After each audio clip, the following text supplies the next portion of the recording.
नमस्कार दोस्तों, स्वागत है आप सभी का हमारे YouTube चैनल लीगल विस्तार पाठशाला पर।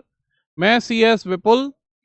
आज हम बात करेंगे अपने उन विशिष्ट व्यक्तियों की जिन्होंने जीवन भर मेहनत करके या व्यापार में करी हो या नौकरी में करी हो और उस पर गाढ़ा टैक्स सरकार को दिया है। तो अब जब वो ऐसी अवस्था में पहुंच गए हैं जहां ना तो वो व्यापार करने लायक रहे, ना वो जो है किसी नौकरी करने लायक रहे, तो अब भी जो इनकम आ रही है तो उस पर भी कभी कभी उनको सरकार को टैक्स देना होता है। तो हर बजट के आने के बाद उनके मन में एक ये डर बना रहता है कि पता नहीं अब सरकार ने क्या नया टैक्स हमारे ऊपर लगाया होगा। जी हाँ, सही समझे आप। आज बात कर रहा हूं मैं अपने सीनियर सिटीजन और सुपर सीनियर सिटीजन्स लोगों की, जिनके ऊपर इनकम टैक्स एक्ट में क्या क्या बदलाव हुए हैं इस यूनियन बजट 2025 के आने के बाद। तो साथियों, चलते हैं हम वीडियो की तरफ। मैं आपको समझाता हूं कि आपको क्या क्या टैक्स बेनिफिट्स दिए गए हैं इनकम टैक्स एक्ट के अंदर। तो चलते हैं वीडियो की तरफ। सीनियर सिटीजन और सुपर सीनियर सिटीजन, ये दो कैटेगरी इनकम टैक्स में डिफाइन है। जिनकी एज 60 साल या उससे ज्यादा है, मतलब 60 साल या उससे ज्यादा है, उनको हम सीनियर सिटीजन कहते हैं। बट अगर उसकी उम्र 80 साल या उससे ज्यादा हो जाती है तो हम उनको सुपर सीनियर सिटीजन बोलते हैं। अब मैं बात करूं टैक्स स्लैब की, तो इनकम टैक्स के अंदर आज भी दो स्लैब मौजूद हैं, ओल्ड और न्यू स्लैब। अगर ओल्ड स्लैब की बात करूं तो सीनियर सिटीजन के लिए जो बेसिक एग्जेम्पशन लिमिट है वो है 3 लाख की, और सुपर सीनियर सिटीजन के लिए जो बेसिक एग्जेम्पशन लिमिट है वो है 5 लाख की। मतलब अगर ओल्ड टैक्स स्लैब के अंदर मैं जाता हूं तो मेरी अगर इनकम 3 लाख से कम है और मैं सीनियर सिटीजन हूं, मतलब मेरी उम्र 60 साल या उससे ज्यादा है बट 80 साल से कम है, तो मेरे को कोई भी टैक्स नहीं देना होता है। और अगर मैं सुपर सीनियर सिटीजन हूं, मतलब मेरी उम्र 80 साल या उससे ज्यादा है, तो फिर मेरी 5 लाख तक की इनकम पर कोई भी टैक्स ओल्ड स्लैब में नहीं बनता है। इसके अलावा जो डिडक्शंस अवेलेबल हैं ओल्ड स्लैब में, वो आज भी ओल्ड स्लैब के अंदर अवेलेबल हैं। बट अब हम बात कर रहे हैं बजट 2025 की, जो 1 फरवरी 2025 को हमारी वित्त मंत्री ने जारी किया। अब उसके बाद इन सीनियर सिटीजन्स और सुपर सीनियर सिटीजन्स के लिए क्या क्या टैक्स बेनिफिट्स हैं, अब उनको मैं आपको समझाता हूं। अगर मैं टैक्स स्लैब की बात करूं तो ये सेम टैक्स स्लैब, भला से आप इंडिविजुअल हो, सीनियर सिटीजन हो या सुपर सीनियर सिटीजन हो, आपके लिए टैक्स स्लैब नए में सेम रहने वाला है। मैं स्लैब बता देता हूं। 4 लाख तक कोई टैक्स नहीं, 4 लाख से 8 लाख तक 5% टैक्स है, 8 लाख से 12 लाख पे 10% टैक्स है, 12 लाख से 16 लाख पे 15% टैक्स है, 16 लाख से 20 लाख पे 20% टैक्स है, 20 लाख से 24 लाख की इनकम पे 25% टैक्स है, और अगर आपकी 24 लाख से ऊपर की भी इनकम है तो आपको 30% की रेट से टैक्स देना होगा। अब सबसे पहला बेनिफिट जो सीनियर सिटीजन्स को है वो क्या है? सबसे पहला बेनिफिट, हमारी वित्त मंत्री जी ने कहा नो टैक्स ऑन 12 लैक्स, मतलब 12 लाख तक की इनकम पे कोई भी टैक्स नहीं। अब हमारे भाई लोग कह रहे होंगे कि ये तो स्लैब जो है उसमें तो 4 लाख पे 0 टैक्स है, और 4 से 8 पे 5% टैक्स है, और 8 से 12 पे 10% टैक्स है, तो फिर ये 12 लाख तक नो टैक्स कैसे हुआ? तो आइए मैं समझाता हूं।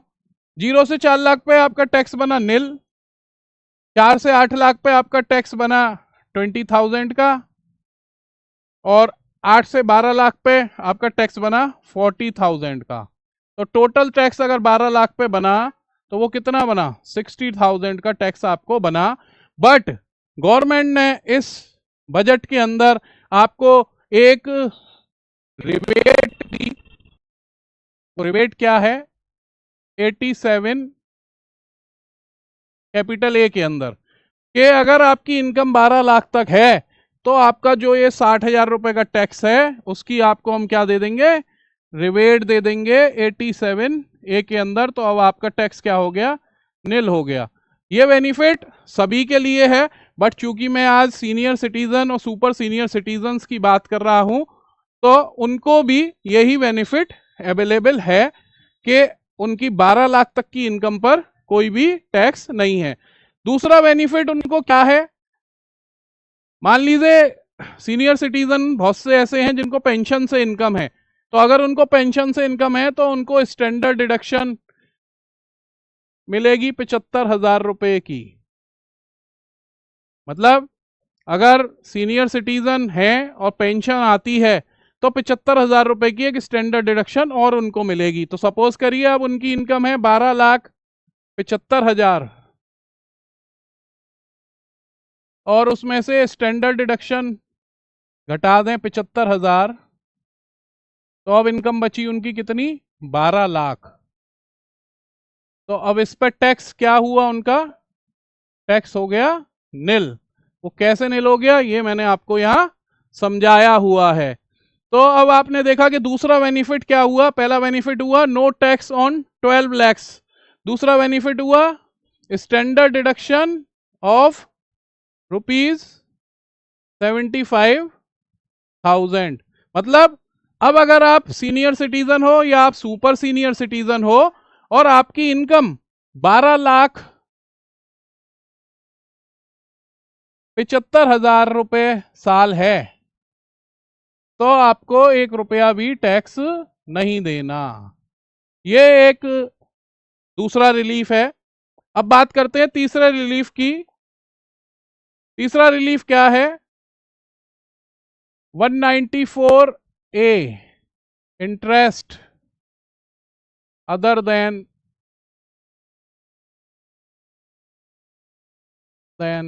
सिक्योरिटीज।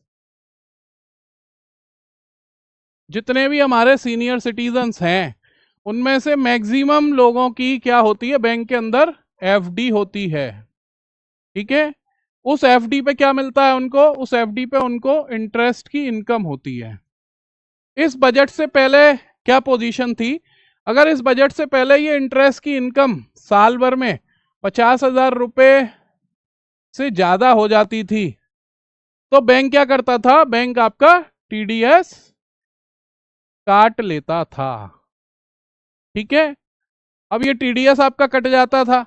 अब इस लिमिट को बढ़ाकर गवर्नमेंट ने अब क्या कर दिया, अब अगर आपको इंटरेस्ट की इनकम 1 लाख रुपए साल होती है तो आपका टीडीएस नहीं कटेगा। ये तीसरा बेनिफिट है सीनियर सिटीजन्स को कि उनकी 1 लाख रुपए तक की जो इंटरेस्ट है एफडी की उस पर कोई भी टीडीएस बैंक नहीं काटेगी। टीडीएस काटने से दिक्कत क्या होती थी, सीनियर सिटीजन्स वो लोग होते हैं जो अपने जीवन यापन के लिए या तो उन्होंने कुछ जमा पूंजी रख रखी होती है उससे अपना जीवन यापन करते हैं, या उनको अगर नौकरी में थे और पेंशन मिलती है तो उससे अपना जीवन यापन करते हैं। अगर उनका टीडीएस कट जाता था तो उनकी जो वर्किंग कैपिटल लिमिट होती थी वो रुक जाती थी कहीं ना कहीं। अब सपोज करिए कि उनका टीडीएस तो कट गया मार्च में ही और इनकम टैक्स रिटर्न वो भर पाते थे अपनी जून या जुलाई में, क्योंकि ड्यू डेट 31 जुलाई होती थी। तो तब तक उनको क्या होता था कि मान लो 10,000 या 20,000 जो भी उनका टीडीएस कट जाता था वो पैसा उनको यूज करने से रह जाता था। तो गवर्नमेंट ने इस लिमिट को बढ़ा के अब क्या कर दिया, 1 लाख रुपए कर दिया। बात करते हैं चौथे बेनिफिट की। चौथा बेनिफिट क्या दिया, वो भी टीडीएस का ही सेक्शन है, 194I और 194IB।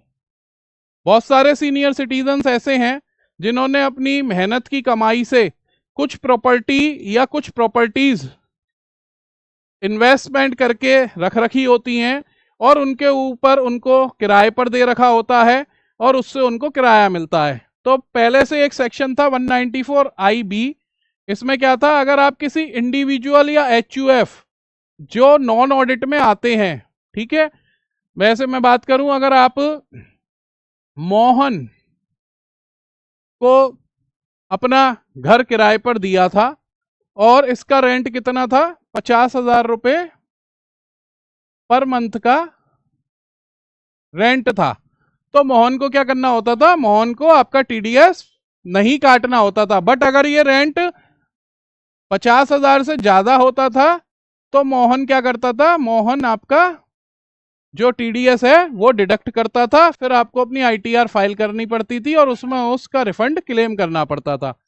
यही सेक्शन 194 आई, इसमें क्या कवर होता है, ऐसे अदर देन इंडिविजुअल और एचयूएफ, मतलब कोई कंपनी है या कोई एलएलपी है या कोई फर्म है या फिर ऐसे इंडिविजुअल और एचयूएफ जो ऑडिट के अंदर आते हैं, अगर इन लोगों को किसी सीनियर सिटीजन या सुपर सीनियर सिटीजन ने अपना प्रॉपर्टी किराए पर दे रखी है, तो पहले इसमें लिमिट थी 20,000 रुपये पर मंथ, या मैं बात करूं तो लिमिट थी 2,40,000 रुपये पर एनम। मतलब अगर साल भर का किराया 2,40,000 रुपये तक होता था तो आपको टीडीएस नहीं काटना होता था, और अगर इससे ज्यादा होता था तो आपको टीडीएस काटना होता था। तो अब गवर्नमेंट ने इस लिमिट को बढ़ाकर कितना कर दिया है, 6 लाख रुपए साल कर दिया है। मतलब अगर अब आप 6 लाख रुपए तक का रेंट प्राप्त करते हो किसी भी कंपनी से, किसी भी एलएलपी से, किसी भी पार्टनरशिप फर्म से या किसी ऐसे इंडिविजुअल और एचयूएफ से जो ऑडिट के दायरे में आते हैं इनकम टैक्स एक्ट के अंदर, तो अब आपको 6 लाख रुपए तक के रेंट पर, या ये मैं कहूं कि 50,000 रुपए महीने तक के रेंट पर कोई भी टीडीएस आपका डिडक्ट नहीं होगा। तो ये एक चौथा बेनिफिट सीनियर सिटीजन्स की झोली में आया। अब इसके बाद और क्या नया बेनिफिट उनको मिला है, बात करते हैं NSS 80CCA।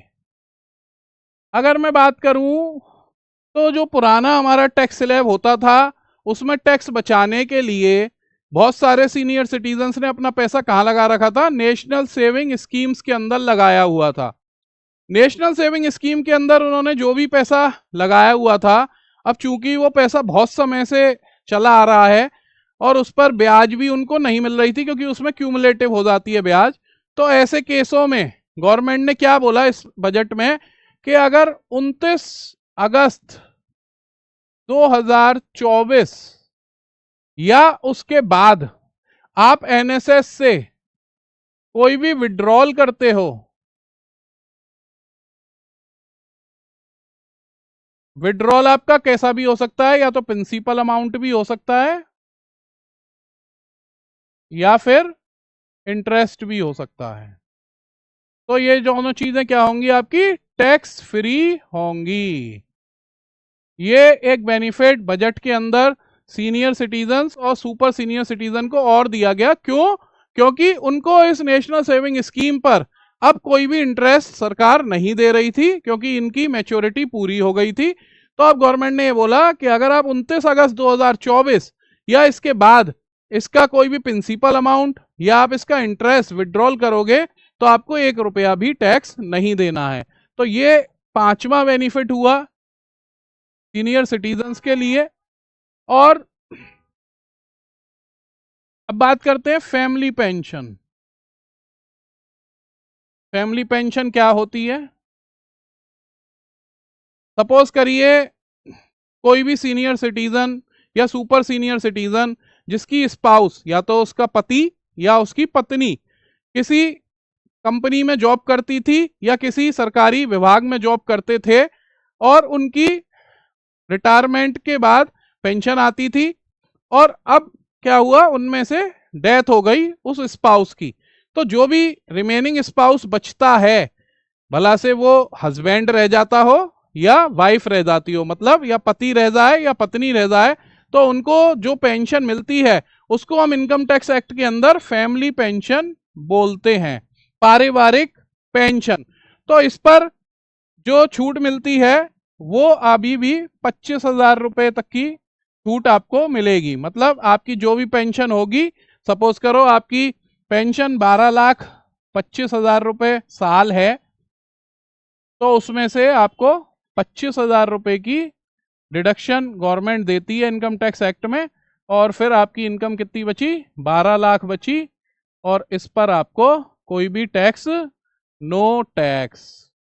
क्योंकि ये मैं आपको पहले भी बता चुका हूं कि no tax on 12 lakhs income, वो क्यों, वो मैं आपको पहले इस वीडियो में बता चुका हूं। इसके अलावा ओल्ड स्लैब में जो भी बेनिफिट्स सीनियर सिटीजन्स को मिलते थे वो आज भी अवेलेबल हैं। वो क्या है, मैं एक बार आपको याद ताजा और करा देता हूं। अब बात कर रहा हूं मैं ओल्ड स्लैब की। न्यू स्लैब में तो यही सारे बेनिफिट्स हैं जो आपको उपलब्ध हैं, बट ओल्ड स्लैब के अंदर आपको और क्या बेनिफिट्स उपलब्ध हैं एज अ सीनियर सिटीजन। एक तो सेक्शन है 80TTB, इसमें आपको जो इंटरेस्ट है सेविंग खाते की, सेविंग अकाउंट की, उसकी कितनी छूट है, 50,000 रुपये तक की छूट है। मतलब 50,000 रुपये तक का जो आपका इंटरेस्ट होगा सेविंग खाते का, बचत खाते का, उस पर आपको छूट मिल जाएगी। इसके अलावा अगर आपका 80D में कोई मेडिकल इंश्योरेंस है या कोई मेडिकल के आप एक्सपेंसेस करते हो तो इसकी भी आपको 50,000 रुपये तक की छूट अवेलेबल है। इसके अलावा 80DDB, जिसमें कुछ स्पेसिफाइड डिसीजेस हैं,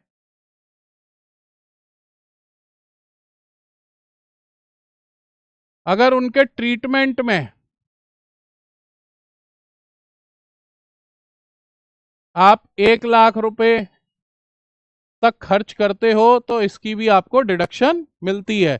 इसके अलावा हाउस प्रॉपर्टी के अंदर जो भी आपको स्टैंडर्ड डिडक्शन थी 30% की, वो भी अवेलेबल है। और इसके अलावा आपको हाउस प्रॉपर्टी के अंदर होम लोन के इंटरेस्ट की जो डिडक्शन थी वो भी मिलती है। इसके अलावा 80C के अंदर सपोज करो आपने कोई टैक्स सेविंग FD करवाई हुई है या कोई और LIC की पॉलिसी ली हुई है, तो उस केस में आपको 1.5 लाख तक की एग्जेम्पशन आज भी मिलती है। बट मैं आपको एक चीज और समझाता हूं कि ओल्ड स्लैब और न्यू स्लैब का अगर मैं कंपैरिजन करूं, तो हम एक एग्जांपल लेते हैं। मान लीजिए कोई श्री श्याम है, मैं अभी इनको सीनियर सिटीजन ही मान रहा हूं, मतलब इनकी एज 60 साल से तो ज्यादा है बट 80 साल से कम है। अब सपोज करो इनको पेंशन से इनकम आती है, कितनी आती है इनकम साहब, मैं मानता हूं इनको 7 लाख की इनकम आती है। इंटरेस्ट ऑन FD 1 लाख की इनकम आती है, ठीक है साहब। इसके अलावा इनने अगर सपोज करिए कोई हाउस प्रॉपर्टी रेंट पे दे रखी है और वहां से इनको इनकम होती है 2.5 लाख की, ठीक है सर। मैं ये मान लेता हूं कि ये 3 इनकम इनकी हैं, तो अगर मैं इसको टोटल करूं तो ये 10.5 लाख की इनकम बैठती है। और मैं ये मान लेता हूं कि ये सज्जन जो हैं ये ओल्ड स्लैब के अंदर ही जाना चाहते हैं। वो क्यों, क्योंकि इनकी 80C इन्होंने एक टैक्स सेविंग FDR करा दी जिसमें 1.5 लाख की इनको डिडक्शन की उम्मीद है। एक इन पे मेडिकल इंश्योरेंस पॉलिसी है जिसका प्रीमियम 50,000 जाता है। एक मैं ये मान लेता हूं कि इनको सेविंग से जो भी ब्याज हुई होगी वो 50,000 रुपये ही होगी, तो उसकी इनको 80TTB के अंदर 50,000 तक की छूट मिल जाएगी। तो अगर मैं ओल्ड स्लैब से इनका टैक्स निकालूं तो सर इनकी जो टोटल इनकम बैठी 10.5 लाख तो ये बैठी, और इसमें ऐड हो गया इंटरेस्ट सेविंग खाते का 50,000 रुपए का। तो अब इनकी इनकम पहुंच गई कितनी, 11 लाख की। अब ये चूंकि सीनियर सिटीजन थे तो वहां बेसिक एग्जेम्पशन लिमिट इनकी कितनी थी, बेसिक एग्जेम्पशन लिमिट थी 3 लाख की। ठीक है सर, 3 लाख की तो इनकी बेसिक एग्जेम्पशन लिमिट थी।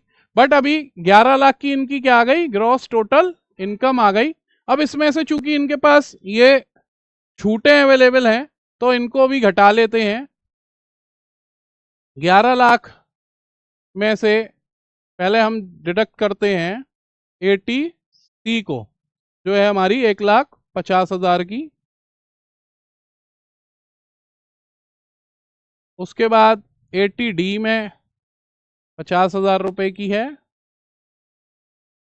और साहब 80TTB में इनको मिल जाती है डिडक्शन 50,000 की। और चूंकि इसमें इनकी सेविंग मतलब FD की इंटरेस्ट शामिल थी, उसकी पहले डिडक्शन कितनी थी, उसकी पहले डिडक्शन जो थी वो 50,000 थी, मतलब ओल्ड स्लैब के अंदर। ठीक है साहब, तो अगर अब मैं इन सबको घटा लूं, 3 लाख रुपए घटा लूं 11 में से, तो 8 लाख रुपए मेरी इनकम बची ओल्ड स्लैब के अकॉर्डिंग। ये क्या आई, ये आई मेरी टैक्सेबल इनकम। अब इस पर टैक्स निकालूं तो कैसे निकलेगा साहब, 0 से 3 लाख पे तो मेरा टैक्स निल आ गया। फिर साहब अगले 3 लाख से और 5 लाख तक मेरा टैक्स कितना रहा, 20% टैक्स रहा, तो 40,000 टैक्स यहाँ आ गया। उसके बाद साहब 5 लाख से और 8 लाख तक मेरा टैक्स कितना रहा, 30% टैक्स रहा, 5 3 90,000। तो मेरा टैक्स कितना बन गया, मेरा टैक्स बन गया 1,30,000। मतलब आपने देखा ओल्ड स्लैब के अंदर मैंने इतने सारे इन्वेस्टमेंट करे, मतलब 1.5 लाख की इनकम 80C में दे दी, 50,000 की इनकम 80D में दे दी, 50,000 का मैं ये मान ले रहा हूं चलो सेविंग खाते में मुझे ब्याज आनी थी, मेरा पैसा पड़ा हुआ था, उसकी मुझे छूट मिल गई। इसके अलावा FD की जो मेरी ब्याज आई चलो 50,000 की, उसकी भी छूट मिल गई। बट इन सब के बाद भी मुझे 11 लाख रुपए की अपनी इनकम पर 1,30,000 रुपए टैक्स देना पड़ रहा है। ये गणना जो मैंने करी थी ये ओल्ड स्लैब के अकॉर्डिंग करी थी। अब अगर मैं न्यू स्लैब की बात करूं तो मेरी जो इनकम है वो 12 लाख के अंदर अंदर है, और जैसा कि मैंने आपको बताया कि 12 लाख तक कोई भी टैक्स नहीं है। तो मेरे अपनी ये व्यूज हैं कि अब इस बजट के आने के बाद जब हम अपने फाइनेंशियल ईयर 2025-26 के ITRs को फाइल करेंगे तो मैक्सिमम लोग क्या करेंगे, न्यू स्लैब को ऑप्ट करेंगे, क्योंकि वो ही सबके लिए बेनिफिशियल होगा। मैं ऐसी उम्मीद करता हूं कि आपको मेरा ये वीडियो अच्छा लगा होगा। अगर आपको मेरा ये वीडियो अच्छा लगा हो तो अपने और भी वरिष्ठ साथियों के संग इसको शेयर करिएगा, और हमारे YouTube चैनल लीगल विस्तार पाठशाला को सब्सक्राइब कर लीजिए ताकि आपको हम ऐसे ही और नए नए अपडेट्स दे पाएं।